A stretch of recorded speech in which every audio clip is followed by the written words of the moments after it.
Yeah, we are laying up good stuff. Yeah. Hey guys, this is Backdraft, and welcome to another episode on the Create Above and Beyond mod pack. Thank you so much for joining me today. If you love the Create mod, Minecraft automation, and redstone engineering, then this is definitely the channel and the series for you. So be sure to hit that like button, subscribe, and turn on notifications so you never miss another video in this series. So in the last episode, we had two major additions to the inside of the base, Backdraft's Aeronautics and Space Enterprises facility that we are now inside of. Right here, we added all of the automation that we needed for the Create components, and we're already maxed out on large cogwheels, and we're almost maxed out on small cogwheels and shafts as well. The casings are taking a bit longer to get there, as are the gearboxes, because those two actually require a bit more to craft, and plus we're taking half of our casings and putting them into the gearboxes, so those are a bit slower, but this has been working wonders. Once we actually fill everything up, we're probably going to turn all this off, because I really don't think, like I said in last episode, that we're ever going to use 8,000 of each of these, but actually, you never know. And the second major addition to the factory is we started off over here with the beginnings of our inductive, and I almost said industrial, inductive mechanism farming. So we're over here creating our ender dust, our bone meal, and our gunpowder. This has been running for a bit now, each of these, for the inductive mechanism. So if we take a look at chapter 3, we have all of this done already. The next things that we need to automate is we need to automate the singularities, our TNT, and our dye. And then once we get those three things going, it should just be a little bit more work, and then we're on the home stretch to getting our inductive mechanisms automated and our invar machines. And that is actually goal number 1 of this episode. I want to have inductive mechanisms automated before we end. I know I said that last episode, or just to some degree, but anyway, I promise you inductive mechanisms are going to be running through our factory by the end of this episode. And if we have time, the second thing I'd like to do in this episode actually involves the mod called Pretty Pipes. So if I go into the Lifesavers tab over here, we have what's called the pressure tube. So belts and arms are great, but sometimes we will still give in to the guilty pleasure of using item pipes. I absolutely love item pipes. Ender IO is probably one of my favorite mods ever. But anyway, these tubes, however, can even serve as a pretty sophisticated logical infrastructure. Blocks like the item or crafting terminal will be able to request items from any chest connected to them. So essentially, this is a way of doing storage and crafting in a really awesome manner. So if you're familiar with the refined storage mod or the applied energistics storage, this is kind of similar, although it's a little bit slower, and it's actually quite easy to set up, because if we go look at what's included with the mod, we're going to need to make a crafting terminal. Well, I'd like to actually make a crafting terminal. We need to combine a brass machine and a diamond gear, which we can do no problem, and make a bunch of these brass item pipes, which just take brass. We're probably going to need at least one of these for every single chest, so we can hook up each of our chests to the storage system. And I want to add a few pipe pressurizers, which actually require RF, so we'll need to use probably what do they call the Stirling dynamos, and feed wood into those to keep these powered. What the pipe pressurizers do is they actually speed up the transit of items through the pipe system. So items are going to be traveling through the pipes between our crafting terminal and the chests. Like I said, it's kind of like the poor man's applied energistics storage, but it'll be awesome for us to have early game. So those are the two things that I want to do in this episode. But first, we're going to go ahead and get cranking on inductive mechanisms. The first thing we got to do is automation of crushing wheels. Then we got to crush the crushing wheels to get the inception step done, which will give us our singularities. Then we got to create gunpowder using sand and gunpowder. We have to create TNT using sand and gunpowder. We also got to feed sticks over to create our crushing wheels.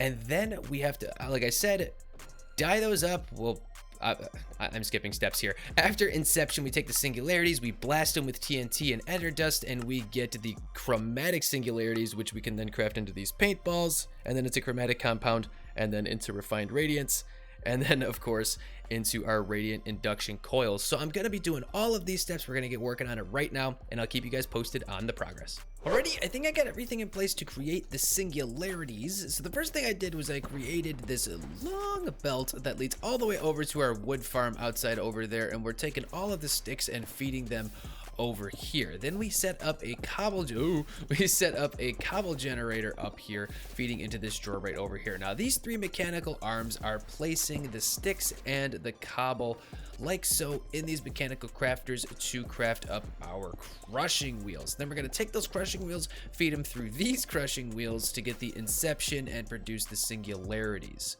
And that should be the first step done. Where is it? This one right here. We should then be creating the singularities. Then we got to craft up the TNT to get the quantum entangled singularities. And then we dye those. I think that's what you do. Yep, then you compact those with dye to get the chromatic singularities. Still lots of work to do. We're going to keep on cranking. I was just about to give you guys another progress update, and then I heard a giant explosion. And I have no clue where it was. Everything looks intact right now. Huh. It sounded like a creeper. Maybe we'll take a look outside? Well, I couldn't find the source of the explosion. Hopefully I don't run into a random creeper hole at any point. But anyway, a lot has changed since the last clip. This is now several hours later. We have made more progress towards automating inductive mechanisms. So first things first, I was running out of sticks really quickly with the crushing wheel production. So I actually am now taking some of the wood from over here that we used to create our large cogs, converting them into sticks up here, and then dropping them off over here. And this is now keeping up. So we're crushing down the crushing wheels, the inception. Ow, ow, ow, no, no, no, no, no, no. Okay, there he is, ladies and gentlemen. All he ever wanted was just to go to the moon. Anyway, we're now crushing down the, I'm not gonna jump up there. We're crushing down the crushing wheels into our singularities, which are collecting up here into this drawer. We're taking those singularities and feeding them under the floor all the way over to here to this contraption, which I haven't hooked up yet, but I probably won't hook up until the end. But this is a bit of redstone that I wired up in Creative while I was on live stream with a few friends. If you guys want to watch me live stream, I live stream on Mondays and Thursdays at 6 p.m. EST every week. Come and hang out and see some extra content if you guys are interested. So anyway, we're feeding in the singularities into this chest here, and we're feeding in the ender dust into this chest next to it. Now we're using these stockpile switches to actually detect, according to the percentages here, when there are 35 singularities and 35 ender dust. We're dropping them both onto the ground, triggering this dispenser, which the TNT is going to be fed into. That controlled explosion will then create our quantum entangled singularities. And you can see I've actually already tested this and it works great. For the record, the TNT is just getting created. We're taking the gunpowder from the fern farm that we have over there, and we have a simple sand generator over here that is feeding in to create our TNT, and we've already crafted 480 TNT. Like I said, this is several hours later. And then the next piece that I have wired up already as well is the dye. So if we take a look back at the quest log, we're now automating the dye. So the next thing we're gonna have to create are the chromatic singularities, and then from there we make the paintballs, the chromatic compound, the refined radiance, and then etc, etc, etc, all the way until the end. So this is the next step we're gonna have to do. Like I said, I'm not gonna turn this bad boy on just yet because I really don't want this thing cranking out too many singularities at once, because this is how many it creates with each batch. So this will fill up after one more batch, and I want to be able to take those out of this chest to keep the system going fluidly. So anyway, there's a lot more that we have to wire up. I'll keep you guys posted as we make progress. So I've now set up everything that we need to handle the paintball processing, everything except the toxic byproducts. We're going to need to get rid of the waste. I'll explain that in actually just a second. So anyway, now that we have these chromatic singularities, what we do with them is we put them through a set of crushing wheels, and then we have a chance of producing these paintballs. Let me show you guys these. So you have a 90% chance for a red, 80% chance for a yellow, 70% chance for a green, 60% chance for a blue, and a 50% chance for magenta. The magenta paintballs are what we are after, because the magenta paintballs, 4 of those are put together into a crafting grid. It has to be a mechanical crafter actually, and that produces the chromatic compound. And I've been playing around with this a little bit already, and I've gotten myself 3 chromatic compounds thus far. And I think the only thing that we can do with this in this mod pack is create shadow steel or create the refined radiance. We're after the refined radiance. So the final step after this is we actually just take the chromatic compound and we throw it into a beacon beam, and that gives us the refined radiance. Then we press that down into sheets and we can craft those into our radiant induction coils, and then we are pretty much home free. So let me demonstrate this for you guys so you can see what's actually going on. I'll throw one of these into the crushing wheels.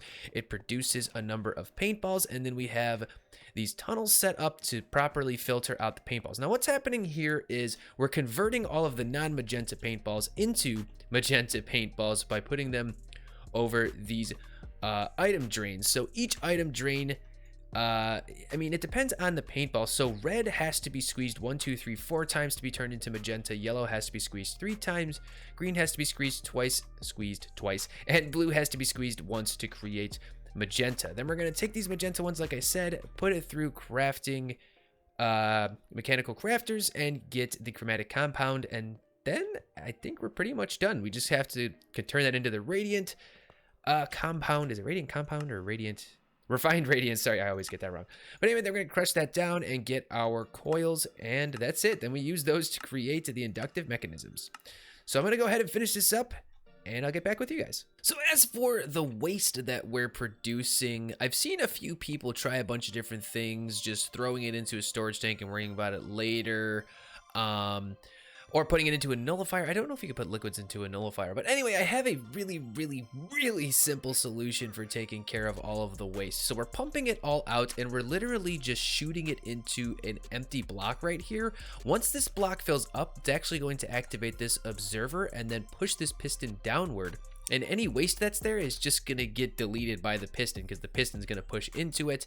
And when a piston pushes into a liquid, the liquid is just removed from the block. So we're essentially getting rid of all of the waste. We have a pretty fast pump here that's going to pump it out fast enough to keep this system going. Then all of our magenta paintballs are being fed into this drawer down here, and then this mechanical arm is setting them up in the mechanical crafting grid here. They're collecting up in this barrel. The barrel will then drop the chromatic compound onto this block here, which will, the fan right here, will then push it through the beacon beam that we have set up, and the refined radiance, which we've already crafted a few, will collect in this barrel here. So all we have left to do is to mechanically press down the refined radiance into sheets, and then put those sheets into a mechanical crafter to create the coils, and that's it. Then we can create inductive mechanisms. The last thing we have to do is create this chromatic resonator. I don't actually have the materials to do it right now. I have everything except sapphire. So sapphires can be found on levels 1 through 30, so we might have to go do a good old-fashioned mining session to find a couple of sapphires so we can create that magnet. And then we're actually going to take that, if I go back to the market, we're going to trade it in with 7 gold to get the unbreakable one, so we never have to worry about that breaking, because I really don't want to have to go and get more sapphires if I can help it. So I'm going to set up the last little bit that we're going to need, probably head off onto that mining session, and then we will have our inductive mechanisms. And we are now all done. I have turned on our TNT generator over here that is now generating all of the singularities here, compressing them down into our chromatic singularities, and then the paintball production's going on over here. And then I have the final piece set up that is creating our coils. I can never remember what they're called. Radiant induction coils, and you can probably see one in a bit coming out over here. The paintballs are being thrown in. We can see the chromatic compound being created over here. Let's just watch this go. Chromatic compounds created, thrown in, radiant compound comes out, and then the coil comes out over here to the assembly line, puts them into these deployers, and then we create the inductive mechanisms. And I already have 16 stored up in the drawer over here. There's one more thing I probably want to do eventually, is make a little bit of a tweak to this over here, because as you can see, there's a bunch of materials just kind of chilling on the ground over here, and that's not what I want, because eventually they'll despawn and we will be wasting materials. So I have to figure out a solution for that. But at the end of the day, we are now completely done with chapter 3. We just got to craft one Invar machine, and we should get all of these extra rewards, and then we are all done. Can't believe we finally got this chapter done. Super excited. Let's move on. Actually, before we move on, I want to deal with a couple issues over here. The first thing is I actually disassembled this over here because we were losing a ton of items. They were just constantly getting dropped on the floor, and the system wasn't able to keep up with it. So I came up with another design. I gotta perfect it in creative first, but essentially what we're going to do is we're going to put this whole thing on a timer. Instead of detecting how many items are in these chests, because these are going to be constantly filled up from our farms, we are going to add a redstone clock that's going to just pulse this every 90 seconds or so. But the thing is, it's not going to produce anything if there are still singularities in this chest over here. There's nothing right now because the system has actually gone through everything.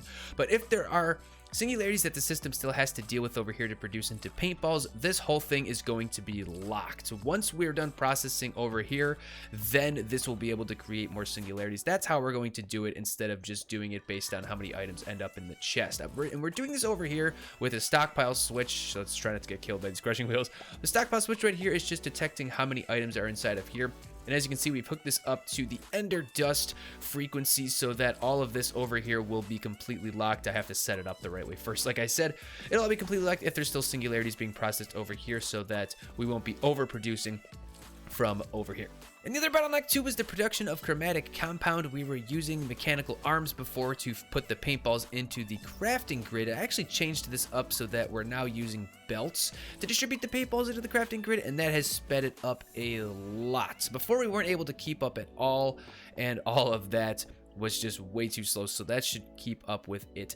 Now the other thing too is I want to replace this system right here because I've noticed that it produces a lot of lag. These pistons and observers constantly firing to keep up with the waste management. I actually think you can use the nullifier. I don't know if the nullifier deals with liquids. We'll have to test that out in creative, but once we deal with these two bottlenecks, this whole thing should be good to go and we can leave it and not have to touch it ever again. Okay, first off, sorry for all the noise that the pistons are creating. I finally finished everything, and I'm gonna show you guys exactly what we have going on.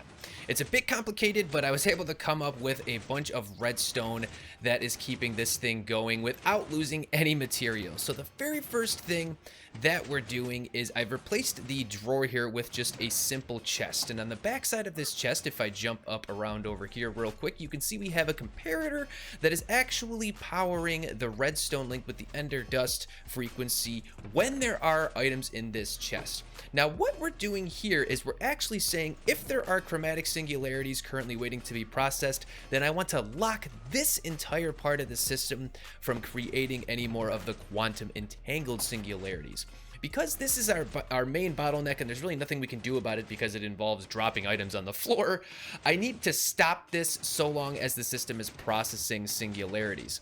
Now the way that we're getting it to continue once all of the singularities have been processed is I've set up a simple redstone clock here that will give off a pulse every 1 minute. So every 60 seconds, this will give a pulse, and if all the singularities are done, then it will pulse all of these links to drop the items on the floor and release a TNT to create another batch of singularities. And this is actually working quite flawlessly. The last thing I have to figure out is I have to replace this because it is causing a lot of lag. Like I said, I'll look into the nullifier, but I don't know if that's going to use liquid. But anyway, I'm going to take a step away from this. We are officially done with chapter 3. This is all completely autonomous. And we're going to go ahead and actually make our first invar machine. Okay, here's our first invar casing and our first couple invar machines. And there you have it. Chapter 3 is now completely done. Okay, so I said in this episode that we're going to get pretty pipes set up for my storage system, so we're going to hop over to that now. We're going to take a break from doing any of the automation, and we're going to take a break from moving on to chapter 4 as well until we get into next episode. So let's get the pipe system set up, and I'll show you guys what we're working with. Alrighty, it didn't take too long to get set up with this, and for those of you who aren't familiar with the Pretty Pipes mod, I'll give you a bit of a background right now, and then I'll show you what we have set up. So these are called item pipes, which come with the Pretty Pipes mod. They're crafted using up a bunch of brass, which I actually was able to buy using a bunch of silver that we had to get everything we needed for this. And the base item that you do besides the pipes is the item terminal. Now this is just a brass machine and a diamond gear. We were able to craft up that diamond gear to make the item terminal. Now what the item terminal does is it kind of serves as a centralized hub for all of the storage that is hooked up via your pipe system. So items are transferred between storage, in this case my chests, and these terminals via the pipes. And I actually upgraded my item terminal into a crafting terminal, which means you can actually craft items directly in it using the items that are part of the pipe network. Now let me show you guys what we have set up. So connected to each one of the chests, we have a pipe. And then on this side as well, we actually have the pipes underneath on this side so it doesn't interfere with what's going on back here. And then we have those pipes connected up to this crafting terminal. I have this part open so you guys can see what's going on. And inside of the crafting terminal, I can see everything that I have in all of my storage chests surrounding me, which is super awesome. We're probably going to end up removing all of the labels because it's going to kind of just randomize where things end up once we start dumping items in.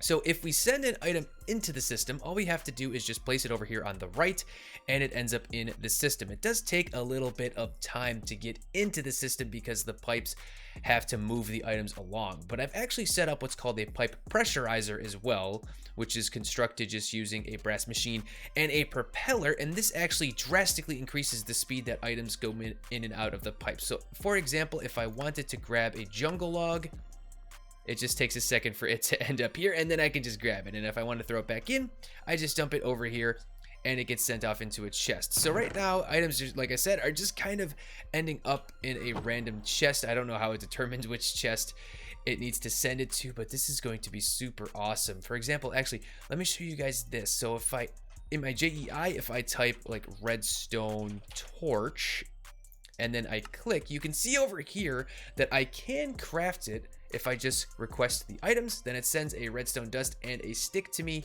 and I can then craft the redstone torch, which is super awesome. This is gonna make things so much easier. And for the record, this pipe pressurizer actually does require RF, but fortunately for me, my wood line is actually right under here. Hopefully I don't, yeah, so this is where all the wood is coming in, so I'm just feeding all of that wood into this Stirling dynamo next to the pipe pressurizer to give it the RF needed to power it and send the items drastically faster, because if I didn't have that, then the items would actually be moving pretty slow through the network. So like I said, this is going to make our lives so much easier with crafting, storage, and retrieving items in and out of our storage system. But anyway, that is all the time I have for this episode, ladies and gents. If you'd like to, please don't hesitate to hit that thumbs up. We finally got chapter 3 done. Next episode, I'm hoping to make some progress towards chapter 4, but we have some other plans that we want to get to first beforehand. So if you guys enjoyed this and you're looking forward to it, please do not hesitate to hit that thumbs up, hit the subscribe button and the bell for notifications, and I will see you guys again. Take care. Bye-bye. Yeah, we are in the place to be. Yeah.